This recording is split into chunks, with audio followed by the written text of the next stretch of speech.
Balik rumah, lepas tu malam tu I stay dengan PRI. Okay. PRI tidur dekat katil sebelah.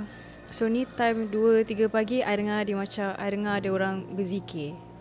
Subhanallah, la Tak ilaha kuat untuk berat binas. Sumpah kuat gila. Dia macam berulang kali. So I macam, bahal pula, kenapa pukul 3 Surah pagi? Surah Qul A'udzu Birabbin Ya, Nas. ya, ya. Surah An-Nas. Ya, surah An-Nas. Masya-Allah. Lepas tu I buka tak mata. join dia baca sekali. Buat apa nak Ah, join? join, I okay, mean okay. like I buka mata. Lepas tu I macam I tak boleh gerak. So I macam aduh, kena ketindih ke apa ni. So I macam nak bangun tak boleh. Tapi I boleh pusing kepala. Nampak dia tengah berzikir lah. Siapa yang berzikir tu?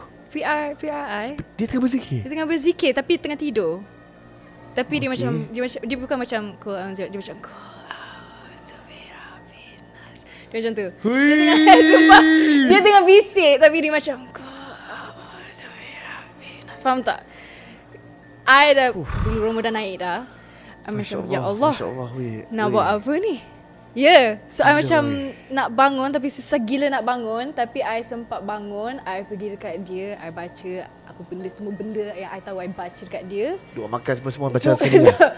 Ya, doa makan lah, doa puasa lah, semualah baca dekat dia. Apa lagu sunnah pun baca? Benda baca sebab I tak tahu nak buat apa. Okay.